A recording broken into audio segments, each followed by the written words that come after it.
Tidak kita alhamdulillah. Yang sebelum kata ini, ya monggo ditambahi bentar, pintunya Mbak Didi. Tadi tomat jangan mawon lagi. Jadi itu tentang itu ucapan sahabat, asar ucapan sahabat, hadis dari Nabi, kemudian ada daripada tabiin tentang petunjuk yang di dalamnya ada dua kebaikan.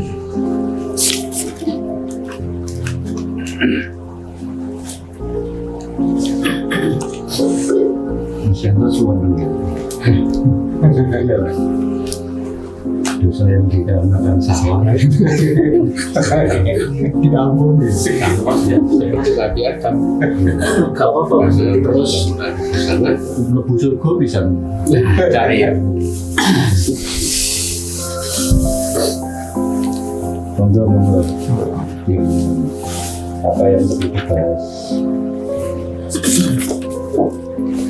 Saya tertarik itu dengan yang pertama tadi, Pak. Ada pertanyaan dari Nabi tentang kebaikan Umar ya. Kemudian kebaikan juga ditanyakan ke beliau Abu Bakar dan Umar. Digambarkan bahwa lautan, bahkan daun dan sebagainya, jadi tanya saja itu tidak bisa menghitung kebaikannya Umar. Nah ini kembali ke manusia sekarang, utamanya saya ya, atau teman-teman semuanya itu sebagai seorang bapak tentunya ya, sebagai seorang bapak yang kadang-kadang kita ini tidak pernah menghitung apakah pahala kita ibadah untuk mencari rezeki gitu ya. Kita tidak pernah hitung memberikan nafkah kepada keluarga. Nah ini kira-kira sejauh mana ini kalau dibandingkan dengan kebaikannya yang disampaikan di dalam kitab tadi. Apakah kita berdoa pagi hari, kita berangkat untuk ibadah mencari rezeki gitu kan, kemudian dibandingkan dengan mungkin seharian ini juga kita juga punya kesalahan dan sebagainya. Ini kira-kira sebanding nggak Mas Yan? Nah, kalau nggak sebanding kan kita berhitung kan. Jadi bendino di sopo ternyata lu haknya sebangun ibadah kurang gitu. Nah, jadi bisa berhitung Mas Yanto ini kalau lebih surga apa orang.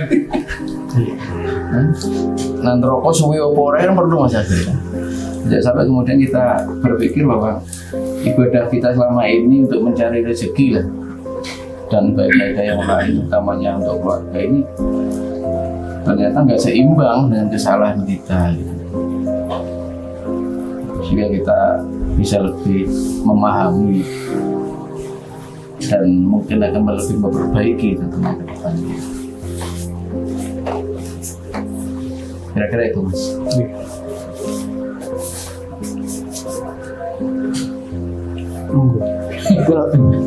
Sejak kalau Muhammad ya benar tadi sudah mencoba untuk menjawab. Tadi sudah dijawab Pak Didik sendiri. Jadi kalau sebenarnya kalau ngomong ibadah itu ya tidak harus di masjid. Ibadah tidak hanya sholat, ibadah tidak hanya membaca Al-Quran. Semua aktivitas kita itu bisa bernilai ibadah. Kita menafkahi anak, kita bekerja, itu menjadi ibadah, menjadi ladang akhirat kita. Kemudian kalau sebanding nggak kira-kira?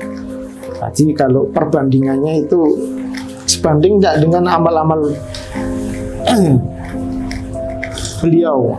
Apa kita kembalikan kepada diri kita sendiri selama ini amal kita itu bagaimana? Kita dalam beribadah itu bagaimana, bekerja itu bagaimana? Kalau tadi diumpamakan saja Sayyidina Umar yang luar biasanya amal seperti itu. Sayyidina Umar itu apa yang tidak demi Nabi sih? Nyawa, harta, semuanya dilakukan untuk Nabi, tidak ada tanpa terkecuali. Bahkan kalau kita ngomong dulu bahas tentang wakaf, sejarah wakaf, harta semua hartanya itu diberikan kepada umat Islam.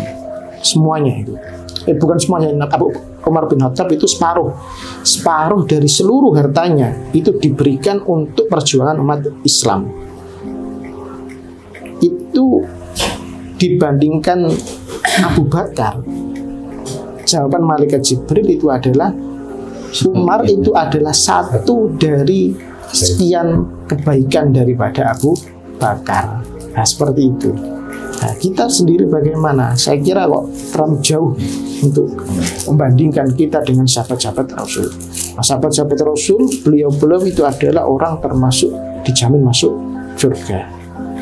Tapi kita yakin bahwasanya untuk tindakan kita, amal kita, ibadah kita, kita tidak pernah terlepas daripada dosa. Kita di dalam bekerja, di dalam ibadah, pasti di situ pasti ada dosa. Kita ibadah saja bagaimana? Apakah sudah sempurna? Pasti banyak kekurangannya. Tapi kita harus yakin bahwasanya ampunan Allah itu adalah lebih luas daripada dosa kita. Itu yang diajarkan. Nanti kita yakin ampunan Allah itu adalah dosa lebih besar daripada dosa kita. Kemudian aktivitas kita itu juga bisa bernilai ibadah, dan itu menjadi ladang akhirat kita, termasuk menafkahi anak, bekerja, dan yang lain-lain tadi.